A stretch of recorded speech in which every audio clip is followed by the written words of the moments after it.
The fragrance of flowers in the hotel lobby. Jasmine, maybe, or some rare orchid. Was the final detail I noticed before my eyes found them. Her auburn hair, normally pulled back in a no-nonsense bun, for her long nursing shifts, hung loose, spilling down her shoulders. She was laughing, a sound I hadn't heard directed at me in months.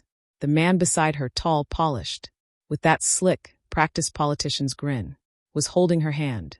They were checking in, leaning close, whispering, cheeks flushed. It felt like watching a film, a particularly cruel one, and I was cast as the unknowing fool. My stomach tightened. I hadn't eaten in days. Every lie, every late night at the hospital, had pulled the knot tighter. Now I had confirmation. Undeniable, merciless proof. I wanted to shout, to storm in, to rip apart their perfect little fantasy. But I didn't. I had a plan, carefully prepared. Anger, raw and sharp as it was, wouldn't help me now. I had seen them before fleetingly.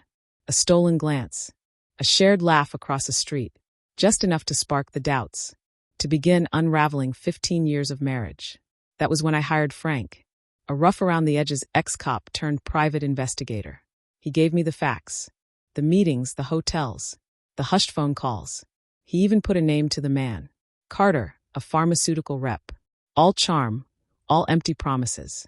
But I hadn't come here for a public showdown. I wanted something else. I stayed hidden, watched them step into the elevator hand in hand. Then I moved. First stop, the security office. A crisp $100 bill. Got me access to the camera feeds. I needed the room number. Once I had it, I went to the front desk, pretending to be a desperate family member. My sister, she's in trouble. Please, I just need to talk to her. It's an emergency. Another 100, and a key card slid across the counter. The next hour blurred in controlled fury. I staged the room deliberately. Her phone, set on the nightstand, open to Carter's contact, his grinning face staring back. Rose petals scattered across the sheets. Her old favorite. A bottle of champagne on ice. 2 glasses waiting. And then the centerpiece. My laptop on the dresser, angled toward the bed, playing a slideshow. Image after image. Our wedding day, her glowing in white. The birth of our daughter, Lily. Her tiny fingers wrapped around mine. Vacations, birthdays, Christmas mornings. 15 years of laughter, dreams. And a love I thought was unshakable. All set against a slow, sorrowful piano melody. When it was ready, I slipped out. My heartbeat thundered in my chest. As I took the service elevator back down, I waited. They soon appeared from the elevator. Faces lit with expectation. Still holding hands. They paused to admire a bouquet. And then she froze. Because standing by the concierge desk, quiet and composed, was Lily, our 10-year-old daughter. She held a single red rose, a mirror of the ones upstairs. My wife's face collapsed.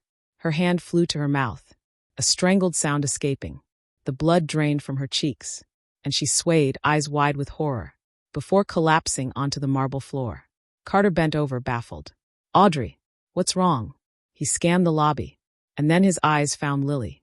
The color drained from his face too. He understood. The lobby had gone silent, all eyes fixed on the scene. I stepped forward, my footsteps echoing in the hush. I knelt beside her, ignoring Carter's stammered questions, looking into Audrey's eyes. All the love I once carried was gone, replaced by something cold and hollow. "Audrey," I said steady and low, "I think Lily has something to ask you." Lily stepped closer, her small hand trembling, the rose clutched tight. "Mommy," she whispered, her voice breaking with tears. "Why?" That one word, so simple, so innocent, so full of pain, shattered every wall my wife had built. Her hidden world collapsed around her.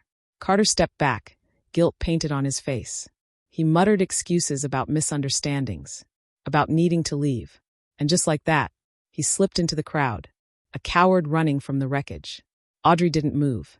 She lay broken, the weight of her betrayal pressing down. I didn't feel triumph. Not really. Only sorrow. A crushing sense of loss. I lifted Lily's hand, helping her guide her mother to her feet.